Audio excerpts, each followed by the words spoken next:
Hi, this is Troy Eckard. I'm the CEO and manager of Eckard Land and Acquisition out of Allen, Texas. Today I'm going to take a little bit of time to go through what I believe is a complete summation of the Anadarko Basin located in Oklahoma. Many of my partners have invested in minerals. Many of us have drilled wells in the state of Oklahoma. But for the most part, many of you don't really understand why I chose this state, why I believe the horizontal drilling and the frac stimulation of these shale formations makes sense. And I'm going to give you a technical review that I think will help you be a little more comfortable about the value, the reserves, and the potential that we all have in the mineral rights that we've acquired in this basin and, of course, in the state of Oklahoma. So if you'll bear with me, I'm going to kind of move around. I'm going to start with a macro overview of Oklahoma. I'm then going to move over to some examples I believe that will help resonate with maybe a better understanding of why we buy minerals, where we buy them, and what motivates us based on simple facts. So let's start off real simple. So this is the state of Oklahoma. My office is right across the Oklahoma border here in Texas. I'm just north Dallas. I'm literally within an hour and a half to 2.5 hours of most of the mineral rights that I acquire. So I'm very hands-on, it's very visual for me. But there's a reason I'm in this state buying minerals, and the reason has to do with value and reserves. So let's talk about that. Most of you probably do not know that in the history of oil and gas, for the most part, geologists, geophysicists, and the teams that were looking for oil and gas in the United States were using seismic, because seismic was a clear indication of structural changes below the Earth's surface that indicated where there might be pockets or pools of organic material trapped that they could go drill for and exploit and pull those reserves out of the ground. So let me give it to you in a simple analogy. They were looking for buried mountain ranges, buried river channels, compartmentalized faulted areas where there might be this nice trap of dead plants and animals that over time developed into oil and gas material. So the idea for the last 75 to 100 years is use seismic, shoot sound waves in the ground, find the buried mountain ranges, find the structural highs, find the buried river channels. That's where you wanted to drill. And I'll show you an example about why that was so difficult here in a second. Because Oklahoma has predominantly been a very successful oil and gas state in the United States, they've got a long, long history of exploration. Probably 100,000, 200,000 wells have been drilled or more in the state of Oklahoma. Oklahoma is a large state. It's got 44.5 million acres. 44.5 million acres.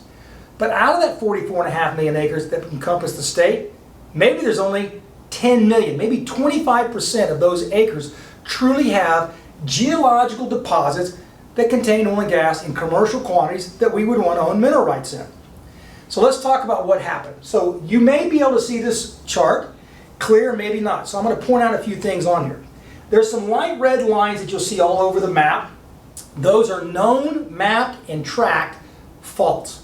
Those faults can be where two pieces of the earth separated and one drop down is now 50 to 100 to 300 feet separated. So what's happened is you've had some tectonic movement, you had a fault or a shift, or you had an uplift with volcanoes or all types of geological events. But these faults are important because when you look at it in a macro view, here's what you have. And I'm going to set these down. You have a funnel. Here we have all these rivers and streams coming down to one point, and they're all trying to get into southbound tributaries or rivers, all headed to the Gulf of Mexico. The Gulf of Mexico is one of the most organically rich basins on the planet. I call it the largest toilet on the planet Earth because all that's happened is everything from the Mississippi River to Mexico to Texas, Oklahoma, all the tributary systems carry the dead plants and animals over millions and millions of years into the Gulf of Mexico. However, just like a normal river, sometimes you have a log jam. The log jam can be artificial based on surface restrictions, or it can be sub-depositional events such as faults. Now watch where I go with this. Here's our funnel, all the oil and gas, all the organic materials headed to the Gulf of Mexico, but now we have this major rift or shift, and you see this swarm of red lines, and what this indicates, it's a east-west cracking where they jammed against each other, the rock split and cracked, and what it did, it became a natural dam. And that dam prevented these hydrocarbons from migrating and moving further south.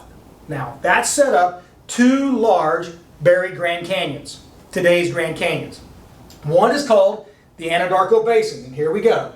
It covers all the way up here. You can't see the black lines, but we're talking production that covers probably 40% of the state of Oklahoma. It's called the Anadarko Basin. It's a basin because it's a sinkhole. It looks like a swimming pool. It's really deep on the west side. You come up out of the swimming pool and you get up shallow over here going toward the northeast. The Arkoma Basin is on the eastern side. It's smaller. It encompasses an area that looks like this. But what it was a natural migration. Think about a nice open prairie land or grassland. All that organic material moves south and it all collided against these fault systems that didn't move. So you have huge amounts of natural gas and hydrocarbons buried, and this is called the Arkoma Basin. The two together meet at this fault plane and has set up an enormous amount of deposits, billions of barrels of oil, and trillions of cubic feet of natural gas. So let me explain this to you. In the depositional time frame, organic material cooks. The magma in the earth begins to cook inside like a boiling pot of rice. As it continues to cook, it percolates and it cooks that dead plant and animal and it transitions it into what we now look at as hydrocarbon or oil and gas. That's why when you go by an oil tank it smells like rotten eggs. It's like going out to your dumpster and you go, man, what is that smell? For me, I love it. I almost wish I could buy perfume that smelled that bad. Because the reality of it is, when you smell those rotten eggs and you smell that natural organic material, what you would otherwise be repelled by reminds you that it's successfully pulling dead plants and animals from 50, 100 million years ago. Now, I'm pointing this out because here's the situation for us as mineral owners. Because of all the vertical drilling, hundreds of thousands of wells from the early 1910s all the way even today, there have been so many wells drilled it looks like a pincushion. That pincushion resulted in giving us real-time data, no longer looking through the periscope and saying, what's out 3 miles on the ocean, out in the ocean. We now can take a look at it and say to ourselves, I've got so many different penetration points. I know what was drilled and what rocks were found at this point, and this point. I now can start tying together subjective information into empirical information.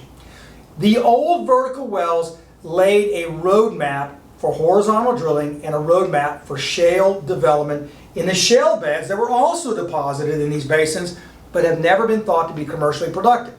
So let me move over to the next chart and I'll show you why this is going to make a lot of sense to you. Okay? So I never got out of 3rd grade for drawing, so you'll have to forgive my arts, but this is as good as it gets. Alright? So what I've given you is many of you have probably driven in Arizona before. You've driven from, let's say, Phoenix, Arizona down to Tucson along Interstate 10. Now to me, it's about an hour and 45-minute drive. I've driven it 100 times. What I like most about it is it's one of the greatest geological lessons you'll ever get, free of charge, as you have a nice, beautiful drive through the desert. But what you don't know is it is exactly what can help you understand shale versus conventional drilling. Here's why. I'm headed southbound. I'm headed down the highway. I'm at the desert floor. I look out to the west. I see this rocky mountain range for about 80 to 100 miles on my western side of my car. I look to the east and I've got another mountain range on my east side. But I'm driving in the flat valley because that's easier to put highways in. But what it really tells you is that you take this same model, mountains on the west, mountains on the east, desert sand in the middle. The desert sand is about 5 to 10 times more in volume, meaning acres that it covers, than the mountain range. The reason you had vertical wells that were drilled that were dry is I would come in here and I would try to drill a well trying to hit the oil and gas that's trapped in the top of these mountains because oil and gas migrates to the highest point. Why does that happen? Because the earth is so heavy it's pushing down on those oil and gas molecules. Those oil and gas molecules are trying to escape to get to a point of less pressure. So as the earth began to backfill and cover up these buried mountain ranges and these Grand Canyons that are now buried 50 million years ago, the oil and gas molecules at the bottom began to migrate. And they started just leaking and going up into the highest point. So geologists came in and said, look, what we've got to do is shoot seismic. We need to find out where the mountain range is. We need to run whatever seismic we have available that can more clearly define where we want to drill. And let's go drill at the top. So here's how it went for 40 or 50 years. For those of you like me who drilled a lot of dry holes, here's what would happen. They would come in and drill a well and they say, okay, we hit the top of the apex. We have a great producing well. Let's drill an offset. They came in and they drilled an offset. And they go, my gosh, we moved over 1,000 feet and it's dry. Well, it's no different than walking up on a mountain and standing off the cliff and it's a sheer cliff. The mountain is not geometrically perfect. What you have is you have a lot of risk poking around with a 7-inch hole the size of a paper plate, trying to figure out where the next high spot is, how big it is. So for 100 years, the oil and gas industry has been using seismic, state-of-the-art technology, and up until 2008 and 9, we were just poking little 7-inch holes in the ground, going to all types of depths, saying we hope and pray we hit more than we miss. Well, that worked really well in the 1940s, 50s, 60s, and 70s. We became a country that started becoming self-contained, and up until 1971, we actually were producing 10 million barrels a day. In the next 30 years, we went from 10 million barrels a day to 3.8 million barrels a day, because here's what happened. As the price went up, we didn't have any more technological tools. We didn't have any more solutions or answers. We simply just started taking more risks because the price was higher, so we said, well, higher prices, higher risk, we'll go ahead and do that. Here's what the new wells look like. Drill, drill, drill, drill. 80% dry holes. 80% dry holes in 2008 as an industry. What that meant is we were spending money going nowhere. We weren't adding reserves or being successful because we were looking for the top, we couldn't find it. But unbeknownst to the industry, unbeknownst to all these oil and gas experts that were drilling wells, guys that ran the rigs, they were always drilling wells, and they would drill a well right through what we now call a shale formation. And this shale formation was rock. It was like cement. It didn't flow, didn't have a lot of porosity. Porosity is real simple. Porosity is the amount of pore spaces that are available in a rock to contain organic material. Permeability is when the pore spaces connect. So you might have a rock that has a whole lot of pore spaces, but if they don't connect, there's no fluid movement of those organic materials through the rock, so therefore it's non-productive. But if you combine limited pore space with very poor porosity, you have a shale. A shale means it can be loaded with organic material, but you can't get it to flow naturally. So as these guys would drill through wells, and as these oil companies drilled hundreds of thousands of wells in Oklahoma, they were drilling through the Woodford Shale, they were drilling through different shale formations, and the drilling supervisor would always say the same thing. When I get to that shale, it's going to slough, it's going to pop, it's going to have all kinds of oil and gas indicators, but the rock is so poor, so tight, we're never going to make it produce. Well, in the 1980s, the end of the 1980s, there was a very successful entrepreneur, a true pioneer in our industry by the name of George Mitchell, Mitchell Energy. And Mitchell decided, even all of his industry partners made fun of him, he decided, I'm going to figure out how to unlock this shale, and I'm going to use every new technique I can figure out how to not only drill in that shale, I'm going to figure out how to open those natural pore spaces, and I'm going to make artificial permeability. So maybe I can get that shale to produce. Why was it so important that George Mitchell figured this out? Because from a geological point of view, you're looking for the greatest time event when the most organic material was deposited. In other words, what is the mouth of the Mississippi? Where is the original point of the accumulation of the greatest quantity of oil and gas molecules? It's called the source rock, the source of that oil and gas. The oil and gas source rock is the shale. And over time, as it was compressed down, those molecules moved, and they moved to the highest point. And through different faults and geological events, those molecules moved up to the surface, all the way up to 1,000 feet above the surface. 100 years ago, they actually had oil and gas leaking to the surface. So what that means is, how does George Mitchell with Mitchell Energy figure out that shale is the right place? Because he said, if I go to the greatest source of molecules, and I can take my time and take my risk and unlock the mystery, I can maybe have the largest deposit of oil and gas on the planet, because the United States is loaded with shale and shale basins all the way over 30 states out of the 50 states. We essentially have a buried Saudi Arabia. So that's what he did. So he started drilling. Well, then he figured out, if I got a 7-inch hole, how much am I really going to be able to drain? Well, here's what it said. If I drill a 7-inch well bore and I go in and try to produce it, I might get 50 feet worth of drainage from that shale formation. 50 feet, okay? Not very far. So you go spend $500,000 to $1 million on a vertical well, maybe it produces 5 barrels a day or maybe 100 MCF of gas. Not enough to hardly start your barbecue pit with, right? Not economical. So then Mr. Mitchell said, let me get a little smarter. What if I took this little bitty well and I used some of the new technology, which is called directional drilling back in the 1980s, and they said, what if I took some directional drilling and I decided to kick myself a little bitty angle, and I get out maybe a couple, 200 or 300 feet. Now how much area do I cover? Oh, well now I cover 50 feet, but I covered along a larger radius. Now the well makes 20 barrels a day or 300 MCF, I guess. I get a 200% increase in volume. But it cost me an extra $500,000 to $1 million.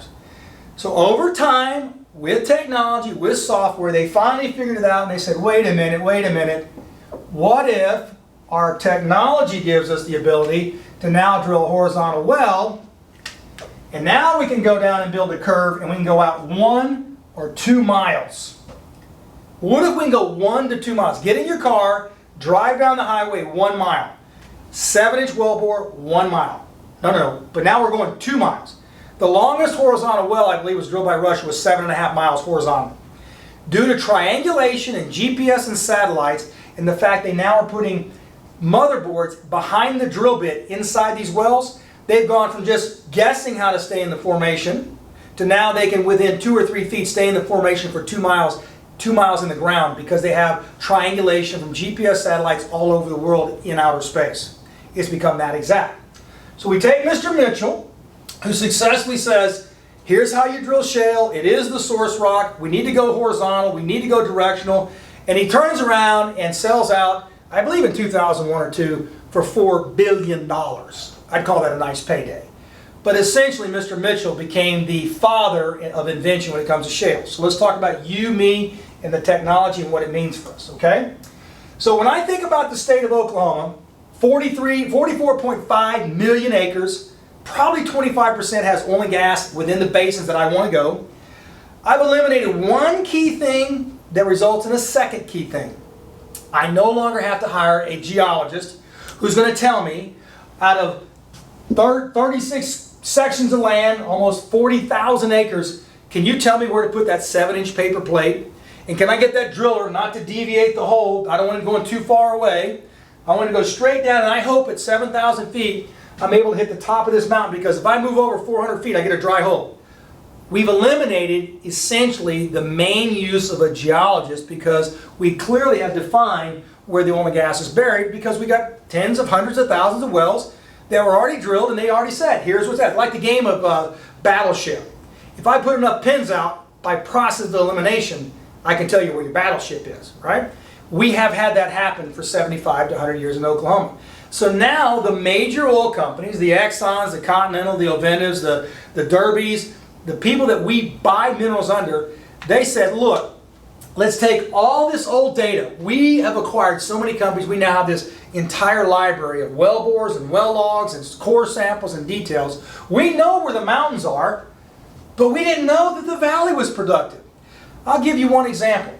In the state of North Dakota, where we own literally hundreds of wells and thousands of acres of minerals and working interest leases, because we have been involved in the North Dakota Bakken Shale play since 2010, EOG defied logic. All the big boys were up here drilling, trying to figure out the Bakken formation on top of the structural high. EOG says, we think the storyline is just like George Mitchell said. We think the value is in the source rock and the shale. Let's go off the mountain, let's go to the bottom, and let's go drill us a nice horizontal well, and let's drill a short radius horizontal in the Bakken Reservoir in North Dakota. Now, when you get to a low structure, typically you have water. Most likely, in vertical drilling, when you came off the mountain, you got down inside the ocean. Kind of like looking at the Pacific Ocean off the California coast. Nice big rocks, big ocean. EOG comes out and drills a horizontal well in the deepest part of the basin in North Dakota, and they bring on a well with 0 water and 400 plus barrels of oil a day on a short radius. And their team went back and said, oh my gosh, not only does it work, but the erosion over millions of years have eroded the top of the mountains and dumped all the soil, all the organic material for millions of years into the valley. The very thing we've been trying to avoid, the very formation that has caused drilling problems, it's the mother lode. And because of George Mitchell and technology, we now know we've got 5 to 10 times as much oil and gas material as drilling up on top of these mountains. We don't have to guess where it's at. It's just massive. Covers tens of millions of acres. We don't need a geologist to tell us where the basin is. The basin is simple. Watch my map right here, okay? Here's the definition. We've got a basin that goes all the way like this, and there you go. That is an enormous playground, okay? If I know the boundaries of the basin, now what I need a geologist or a geophysicist for is to maybe say, well, if this is the dartboard, which areas might be the bullseye? Maybe I have more than one bullseye. Maybe I have multiple, what we call points of interest. Eckard Land and Acquisition has an acquisition team and a technical team. And we look at the entire dartboard and we say, we know we want to be here, but we also want to be absolutely in points of interest where we believe there might happen to be a thickening. So let's go through the thickening part, all right? Depending upon where you're at within this basin, you're going to find that the Woodford Shale might run between 200 feet to 500 feet thick. Let's put that in relative proportions to you. Go outside and look at a 10-story building. That's one depth possibility. Then go look at a 50-story building and say, that's how thick it could be. I don't need a geologist to tell me where the Woodford is. I know the Woodford's inside that blue circle I just drew. I might need a geologist to tell me why a vertical well drill previously, or vertical well drill over here previously, also said, guess what? You don't just have the Woodford, but you have this other zone up here called the Mississippian, and another zone up here called the XYZ, you know? So maybe I have more than one zone. That's great news, and I need to know that because in some areas it got really thick. Some areas have offered more than one zone. I like to know that. That's how we define our points of interest. But let's stay with the basics on the horizontal displacement, because I'm going to show you why it works. First, when they drill a horizontal well and they turn the angle and they go out 2 miles, they're in this big fat Woodford Shale formation. That's the easy part. The easy part is getting your well bore down there and getting into it. The secret sauce is all the strategy, all the different, it's like cooking in a kitchen, all the methodology to make that great grandma apple pie. How do you make the best well? Well, it's a combination of water, sand, fluids, friction resistors, pressure, fracking, stages. Originally they said, let's go in and set a plug every 1,000 feet and let's try to frack. And so they would pump in sand, pump in water from the surface. This is going 2 miles down, 2 miles long. That's a 4-mile garden hose. How much pressure do you think if you took a garden hose from your house and you went out 4 miles? It'd probably take an hour to get a dribble out at the end. So there is a loss effectiveness the further you displace your horizontal because you can't get enough pressure to inject the sand. Because what I want to do is set a plug, concentrate my first frac treatment between these two plugs, and see if I can't get a little fracture created. Okay? But then as time went along, they said, wait a minute, we now are smarter. Now we think we can do plugs about every 200 feet. And now we can do the same thing. Now we isolate our completion between points that have been set off by packers. And now we're going to fracture. Now we've doubled our fraction ratio. The wells got better and better and better and better. Today it's even better than that. Because now what they've decided, because frac sand prices have dropped by 75 or 80%, they basically have determined that, you know what we want to do? We want to go ahead and have these 200-foot plugs set so we can isolate those fractures. It's like saying we're going to keep our water contained in a tighter lateral position so the pressure at the end of the hose is greater. We're going to add more pump trucks to the surface. We're going to put 30,000, 40,000 pounds of pressure to push that water and that sand into the formation. But what we're going to do, instead of using a couple of million pounds of sand, what if we put 10 or 20 or 30 million pounds of sand? Because here's the difference. There's two things you should know. The reserves that are here from top to bottom are oil and gas reserves that are what they call in place. If I took every drop of oil and gas from this Woodford Shale, let's say I've got 15 million barrels of oil recoverable in this 2-mile producing unit. That is what's in place. Doesn't mean I can get it out. It's like taking that sponge you have and you want to squeeze the sponge after doing the dishes, you want to put it away. You squeeze it until your heart's content, it's still wet when you put it in. The difference is I have a very saturated sponge and there's no way I can get out the reserves in place. My goal is to get a higher, what they call recoverable reserves. How do I do that? If I know the reserves are in place and I know I have a big fat zone and I know that maybe my frac extension is covering 200 to 400 feet away from the wellbore, I've defined I'm only getting the reserves along that horizontal path. But what if I come in and I fracture it with a much larger fracture, and I add all this sand which keeps those fractures open over time, and now all of a sudden my fractures look like this, much longer, much wider, it's more extensive. I actually increase my estimated reserves. I increase it because at the end of the day, I've been able to access it. I accessed it by a wellbore, I've accessed it by fractures. So instead of having 15 million barrels of oil in place, that's a great number. Does me no good unless I can actually extract it and sell it. So as a mineral owner, I want to know how in the world can I get as much of my oil and gas out of the ground, and I'm looking for operators who have that technology. So when I think about the advancement in technology, let's say originally they thought, well, I can drill one well and we hope we can get 1 million barrels, and this is in 2012. They improved the process. Now all of a sudden they think, well, we can get 2.5 million barrels of oil because now it's 2016. But what did that mean? Well, they drilled the second well and the third well, and they went out with 2 more horizontals. They just went right side by side. Well, here we are in 2020. What if I said maybe now they're up to 5 million barrels of oil? In 2020, they can extract this. Now they can drill 4 wells in the Woodford, 4 wells in the Mississippi, and 4 wells in XYZ. Maybe I've got 12 or 16 wells.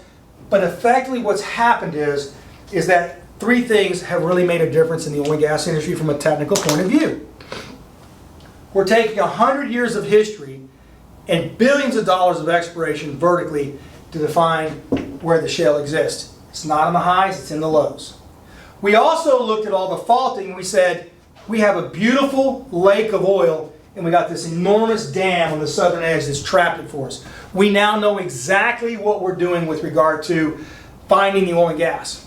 Now it comes down to an operational execution process. How do we get the best wells drilled, the longest horizontal, the best fracs, the most sand, and the most effective use that we can get? From that standpoint, it has provided the greatest opportunity for mineral ownership in the most successful exploration project the world has ever known, U.S. oil and gas shale.